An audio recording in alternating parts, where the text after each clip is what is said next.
Hello and welcome back. We are going to talk about the last three chapters of Parable of the Sower. I'm looking back through my notes and I'm realizing how many things I wasn't able to address. Some of my favorite parts of this book, I'm realizing, so much happens in this book. It's really hard to condense it all into short consumable videos. I haven't been able to keep a video under 25 minutes because there's just so much to talk about in this book. So let's get right to it. So chapter 23, 24, we have, the group has formed, has solidified. They've got their rules. They've set up the way they keep watch. They've organized the way they prioritize labor. And there's one other really interesting thing that I noticed, and that I think of when I read this book. And it comes up when a new mother and daughter pair join the group. You know what? I was going to not share my notes because my notes for these chapters are extremely messy, but I think you can handle it. All right, hold on. Anyways, new people join the group. One night while they're sleeping, yet another firefight breaks out. Or no, sorry, it's not from a fire. There's constant firefights. A firefight breaks out, and and when they wake up, they find that a woman and her child have slept amongst them in the night, and they all find her before she wakes up to get away, and she wakes up to find like Lauren and Bankole and like Travis all standing around her, staring down at her, and she leaps up and she freaks out and she tries to get away and she tries to grab her daughter, and eventually she like crumbles into a pile and submits herself to their mercy. You can only imagine why she would have such a reaction, and they immediately deduce that this woman has seen some trauma. They have to figure out whether or not they're going to trust her. But again, Lauren's weakness we have seen is a child. Lauren cannot turn away children, which is again the opposite of what she said she was going to do. And instead, she's not like anyone else who's joined their group. This woman, I think her name is Emery, and they. What was I going to say? She's frightened, she's traumatized, she's suspicious, but instead, Lauren resolves to offer her food, right?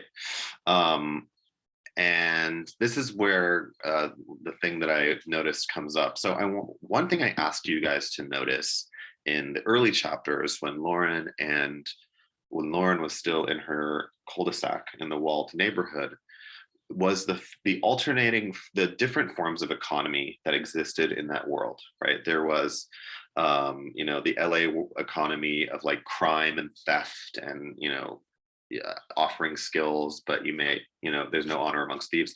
There's the economy of Robledo, which was, everybody, someone grew rabbits, or someone bred rabbits for meat and fur. Another household taught all the children, another household grew vegetables, right? Someone had a technology wall and everybody kind of shared, maybe threw a few dollars in different directions to that internal economy. And then the economy of Olivar, right, which is everybody works for a big corporation, the corporation creates debt. And Lauren and her friends have a very particular economy as well. And one of the things about that economy is if you have to kill someone in self-defense, that body is yours, which we'll see that in a later chapter, but we've seen it before, right? That body is yours to strip. If you kill somebody that has attacked you and they had $200 in their pocket, that $200 goes to the person who killed them. So that's super interesting, right? And then, of course, the shoes and their pocket knife and whatever else, excuse me, whatever else might have been in the pockets goes to the person who killed them. It's super interesting, and something that could only happen in this world, right? But the other thing is they do not pool their funds, right? They're not like communists, right? They're not like all putting their money into a pot. They're forming individual family units, right? Travis and Natividad have their own family unit and money. Lauren has her own money. Bankole has his own money, but they share. There was a moment when they went to the market when they were looking at like bullets, and they were looking at frying pans, and they were looking at a shotgun, and Lauren was like, oh, it would be great to have that shotgun, but I don't have enough money for the bullets.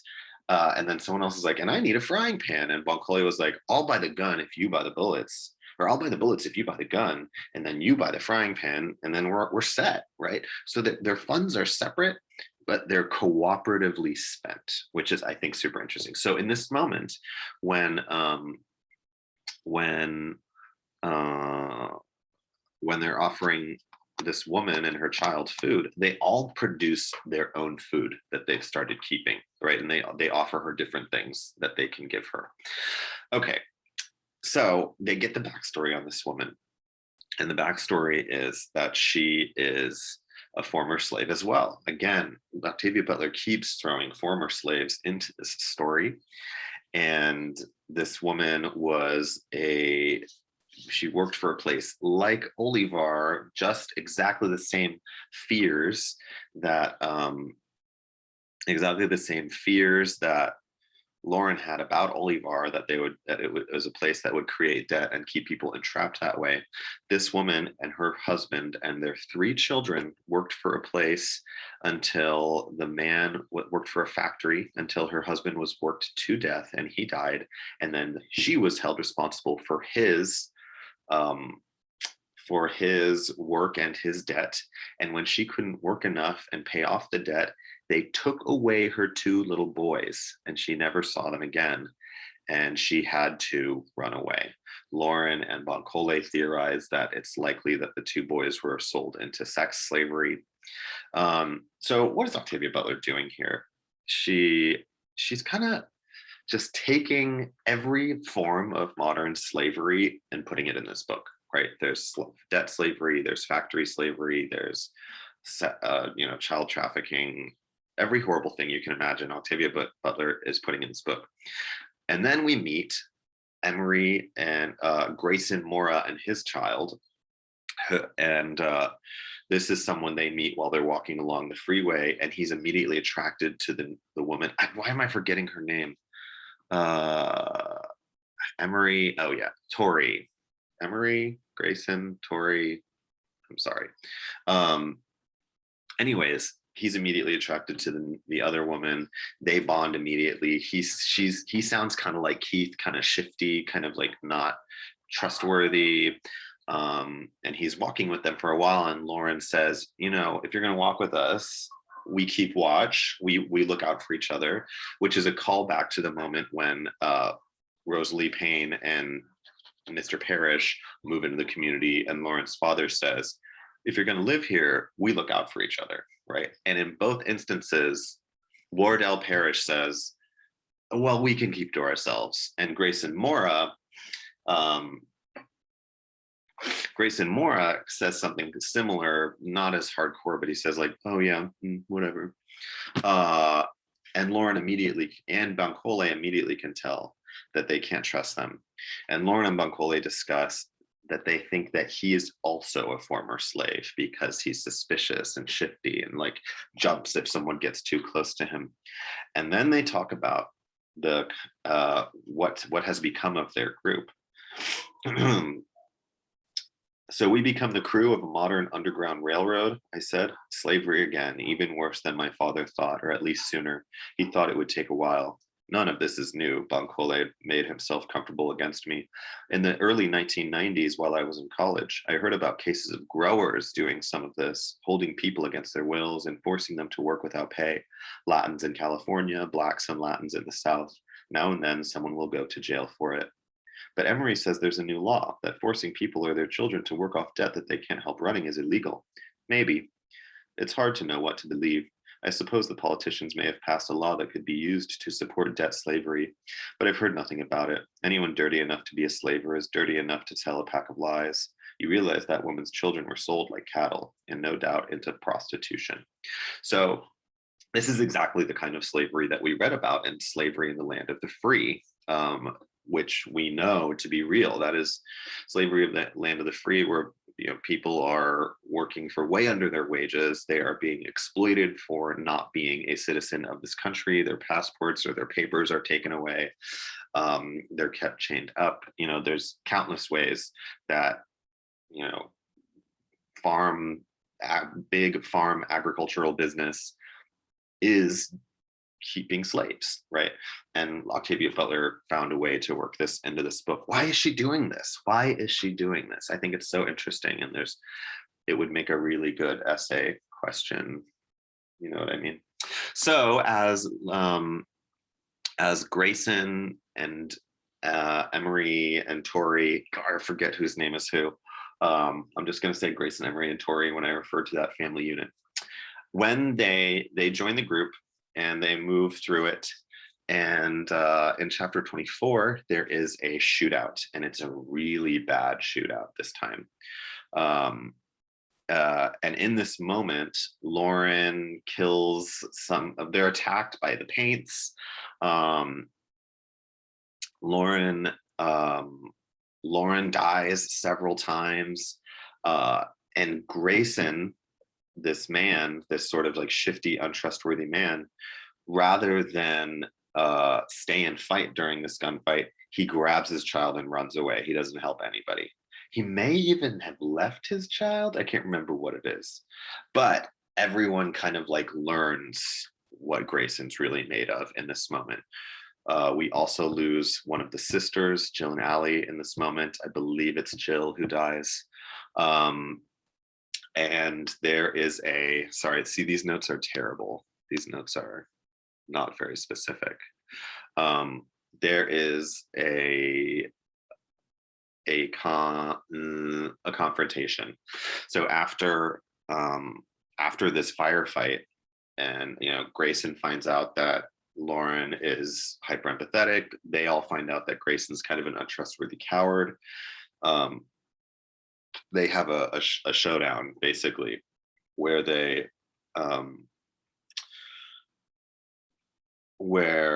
setting up watch, and as a callback to all of the issues around trust and guns, Lauren asks Grayson. Grayson offers to keep watch, and she says, okay, you can keep watch for a shift. And he's like, okay, give me a gun. And Lauren says, no, in our group you don't get a gun unless you've proven that you know how to handle one. And it's just like in Lauren's neighborhood, right? And he gets all sexist and fired up about it. When she says no gun, he turns to Bankole and said, hey, your woman's saying no gun, but I know us men understand each other, so hand over a gun. And Bankole is like, what she says goes. She's the leader around here. And he insults Bankole's masculinity. He's like, oh, I didn't know I didn't know who wore the pants in this relationship. He gets all like fired up and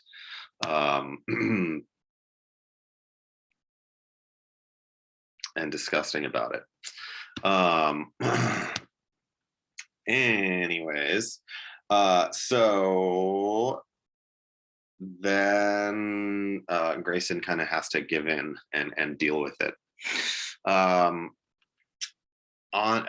What happens after Grayson does that, he starts to get confrontational. He starts to get fired up, and he's yelling at people. And then his daughter comes and taps him on the shoulder and says, Daddy, would you like a piece of fruit? And he whips around, and he like is about to rage at the person who tapped him on the shoulder, and he realizes it's his daughter, and he freaks out. And everybody can see that if he were holding a gun in that moment, his emotions would have gotten the better of him, and he would have to stop, or he could have hurt his little girl, just like the girl in the canyon who freaked out when she saw a dog. So we're seeing all of these moments where Lauren learned a lesson in the community, by watching, by observing, just like with Earthseed, and applying it to her leadership now, and kind of constantly be proven right in certain ways about certain things. So that humbles Grayson and teaches him to like sort of be a better part of the group, because he sees in a way, even though he would never say it, that they're partially right.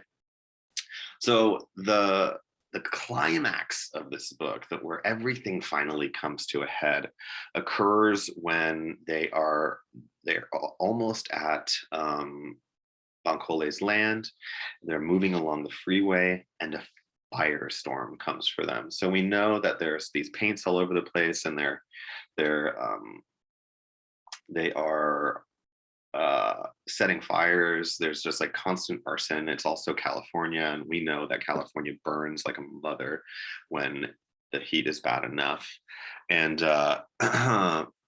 they uh, they they have to outrun this firestorm, and the fire jumps from one side of the freeway to the other, and it's like engulfing people, and people are having to run from it. It's like a tidal wave of fire, right? So all throughout the novel, like fire has been a recurring image, a recurring motif, whether it's the burning of Los Angeles, or the paints, or the fire in the mountains, right? Fire is everywhere. And the analysis of fire in this book would be a really good essay question too.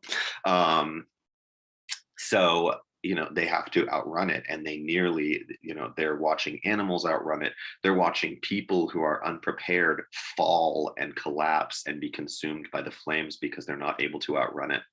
But Lauren and her group, even though they're suffering, even though it's tough, they are organized.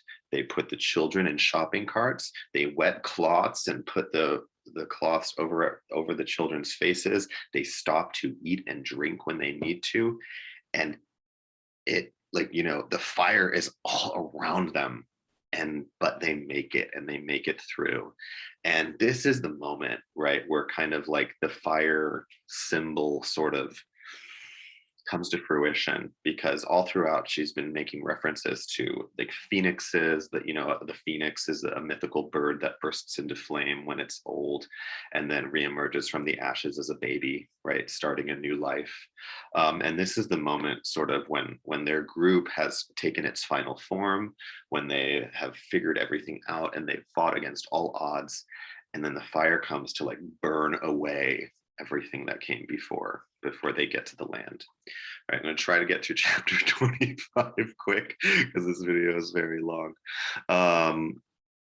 So, oh man.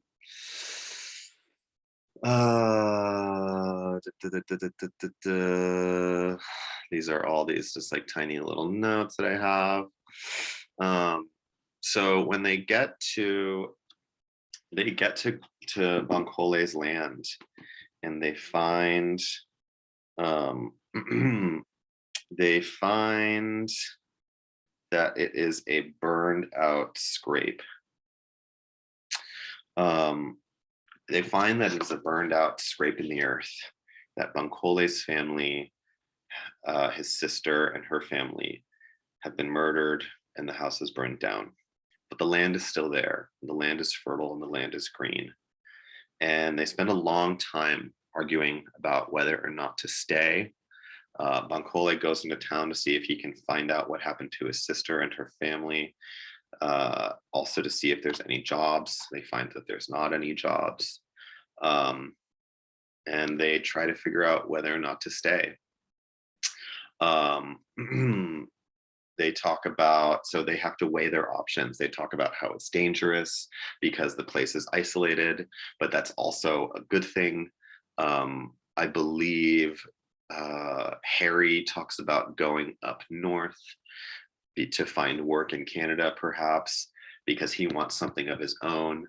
And Bancole says, this is as good as it's going to get. This big plot of land, like, it is no longer just mine, it's yours. Like, this is where you can build something of your own, and there's nowhere else in the world that you can do that.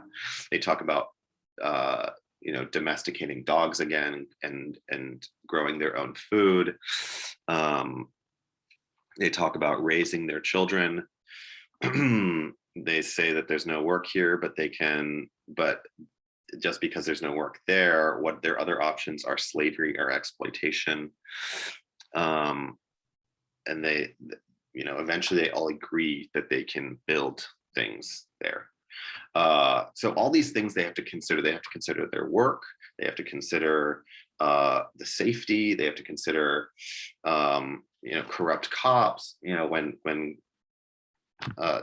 to when he goes into town to ask about his sister, he has to bring a wad of cash in case they get held up.